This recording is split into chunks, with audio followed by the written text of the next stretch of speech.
नमस्कार दोस्तों and welcome back to my channel जहां आपको मिलता है सिर्फ और सिर्फ एंटरटेनमेंट। और आज मैं लाया हूं हल्क वॉल्यूम 2 का 4th इशू।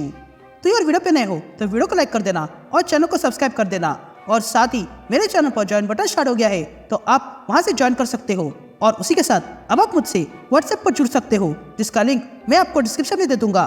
तो यार पिछले इशू में आपने देखा कि रेड हल्क ने शी हल्क और आयरन मैन की हालत खराब कर दी थी और फिर पूरे शील्ड को पानी में डुबा दिया था।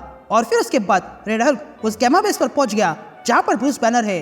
लेकिन तभी वहां पर रेड हल्क का सामना ए बॉम्ब से होता है जिससे लड़ाई करते हुए वो पूरा बेस टूट जाता है, जिस टक्कर में बैनर आजाद हो गया था। और तब हल्क बाहर आता है और देखता है कि रेड हल्क उसके सामने खड़ा है। तो अब आगे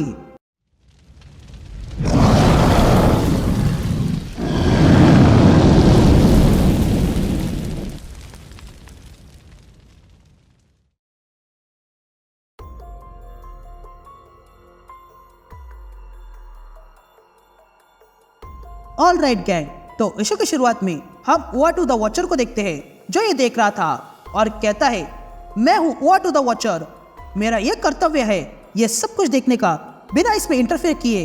लेकिन तभी रेड हल्क ओआ2 को देख लेता है और ओआ2 को जोरदार पंच मार के पीछे फेंकता है और कहता है अपना मुंह बंद रखो।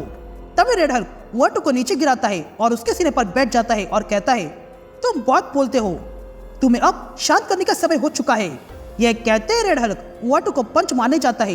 लेकिन तभी ग्रीन हल्क रेड हल्क का हाथ पकड़ लेता है और कहता है इस टकले को मारना बंद करो। तभी रेड हल्क मुड़ता है और ग्रीन हल्क से कहता है हल्क मैं तो भूल ही गया था कि तुम यहाँ हो। यह कहते ही रेड हल्क ग्रीन हल्क पे हमला कर देता है और कहता है मैं इस पल की कब से प्रतीक्षा कर रहा था। लेकिन तभी ग्रीन हल्क रेड हल्क से कहता है रेड हल्क को नहीं रोक सकता है क्योंकि हल्क सबसे स्ट्रांग है। लेकिन तभी रेड हल्क ग्रीन हल्क को धरती पे मारता है और कहता है तुम भले ही स्ट्रांग हो पर तुम्हारे दिन अब भर चुके हैं। यह कहते ही रेड हल्क के अंदर से आग निकलने लगती है। और तब रेड हल्क से कहता है मैं अब तुम्हारा गला दबा के तुम्हें हमेशा के लिए खत्म करने वाला हूँ ताकि तुम इस पीड़ा भरे जीवन से मुक्त हो सको। यह कहते ही रेड हल्क ग्रीन हल्क का गला दबाने लगता है। लेकिन तभी ग्रीन हल्क के अंदर से और ताकत आने लगती है और वो रेड हल्क से कहता है हल्क सिर्फ एक ही चीज चाहता है और वो है अकेला रहना। यह कहते ही हल्क रेड हल्क को जोरदार पंच मारता है और पीछे फेंक देता है, किंतु उससे रेड हल्क को कुछ खास असर नहीं हुआ था। और तब रेड हल्क ग्रीन हल्क से कहता है तुमने सही कहा, तुम्हें तब भी अकेला रहना चाहिए था जब तुमने इस पूरे प्लेनेट से लड़ाई कर ली। तुमने आधे निविया को खत्म कर दिया और इसलिए मैं इस बात का ध्यान रखूंगा कि तुम्हें अकेलापन ही मिले और वो भी तुम्हारी कब्र में। लेकिन तभी ग्रीन हल्क रेड हल्क को मारने आता है और कहता है हल्क रेड हल्क को रोक के रहेगा। यह कहते हैं ग्रीन हल्क रेड हल्क को पंच मारने जाता है। लेकिन तभी रेड हल्क ग्रीन हल्क का वार डॉच करते हुए हल्क से कहता है तुम ट्राई कर सकते हो पर तुम्हारे वार इतने खास नहीं है। ये सुनते ही हल्क को गुस्सा आता है और वो रेड हल्क से कहता है हल्क को जब गुस्सा आता है तो वो और भी ताकतवर हो जाता है। ये कहते ही वे दोनों एक दूसरे पर टूट पड़ते हैं और वहां पर घमासान लड़ाई शुरू हो जाती है जिसमें दोनों भी एक दूसरे को पंच मार के पीछे फेंक रहे थे।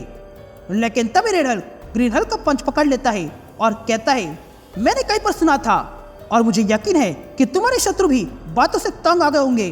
यह कहते ही रेड हल्क ग्रीन हल्क के पीछे से आकर हल्क का गला दबाने लगता है और हल्क से कहता है मैंने आयरन मैन, शी हल्क और वो सारे शील्ड के लोग जिसमें हिल और रॉस भी थे उन सबको दिखा दिया कि मैं कौन हूँ। मैं उन्हें आसानी से खत्म कर सकता था पर मैंने नहीं किया क्योंकि मैं खत्म करने की शुरुआत तुमसे करना चाहता हूँ। यह कहते ही रेड हल्क का गला और जोर से दबाता है। और तब रेड हल्क ग्रीन हल्क से कहता है एबोमिनेशन की मौत तो सिर्फ शुरुआत थी, तुम्हें वाकई लगता है कि वॉचर यहाँ पर ऐसे आ गया? नहीं, क्योंकि यहाँ पर दो स्ट्रॉन्गेस्ट विंग लड़ाई कर रहे हैं जो इस पूरे अर्थ को दो हिस्सों में कर सकते हैं।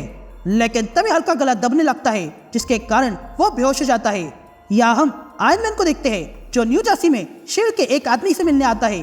तभी आयरन मैन वहाँ आके उस आदमी से पूछता है मुझे रेड हल्क चाहिए तो मुझे उसके बारे में बताओ। जिस पर वो आदमी कहता है कि यहाँ की हर एक जगह गैमा रेडिएशन से भरी हुई है और यहाँ पर कई सारे फुटप्रिंट्स है। जिस पर आयरन मैन कहता है ये सब कुछ मैंने रशिया में भी देखा था, तो क्या तुम्हारे पास कुछ नया है? जिस पर वो आदमी कहता है मेरे पास कुछ है और वो ये है कि एजेंट क्ले मर चुका है। लेकिन तभी मरिया हिल को गैमा से भरा हुआ एक शर्ट नजर आता है जिसे वो आयरन मैन को दिखाती है और कहती है तुमने जो मांगा था वो यही है। इसमें से अब भी गैमा निकल रही है और ये कोट किसी और का नहीं बल्कि लियोनार्ड सैमसन का है। यासीन शिफ्ट होती है और हम रेड हल्क को देखते हैं जो हल्क को कहीं पर लाया था। और तब रेड हल्क ग्रीन हल्क से कहता है, मैं तुम्हें यहाँ लाना चाहता था पर तुम बैनर बने ही नहीं, इसलिए मुझे तुम्हें ऐसे लाना पड़ा। ये कहते ही रेड हल्क अपनी गन निकालता है और कहता है, बैनर की कोई औकात नहीं है, लेकिन तुम काम के हो। तुम्हें अगर मैं मार डालूं तो मुझे इनाम मिल जाएगा, लेकिन मुझे इनाम की पड़ी नहीं है। मैं बस इस पूरी दुनिया को दिखाना चाहता हूँ कि मैं ही हूँ जिसने हल्क को खत्म किया है। यह कहते हम हल्क को देखते हैं जिसे रेड हल्क ने ब्रिज के ऊपर लाया था। तभी हल्क जाग जाता है और देखता है कि उसके ऊपर गन रखी गई थी। ये देखकर हल्क तुरंत उस गन को चबा डालता है, जिसके कारण रेड हल्क को गुस्सा आ गया था। लेकिन तभी आसमान से बिजली गिरने लगती है। ये देखकर रेड हल्क का ध्यान भटक जाता है और तब मौका देखकर ग्रीन हल्क रेड हल्क पे हमला करता है। लेकिन तभी रेड हल्क हल्क को रोक देता है और कहता है, मैं तुम्हें कब से मारना चाहता हूँ। मैंने तुम्हें मारने के हर संभव तरीके देखे और अब जाके मैं तुम्हें मारने का काम करूंगा। ये कहते ही रेड हल्क ग्रीन हल्क को उस ब्रिज से नीचे फेंक देता है और कहता है, यहाँ ऐसा कोई नहीं है जो मुझे रोक सकता है। लेकिन तभी रेड हल्क के सामने थॉर आता है और कहता है, तुम गलत हो और आज रात मैं ये साबित करके दिखाऊंगा। ये कहते ही थॉर रेड हल्क पे हमला करता है एंड दैट्स इट। ये इशू यही कंटिन्यू होता है।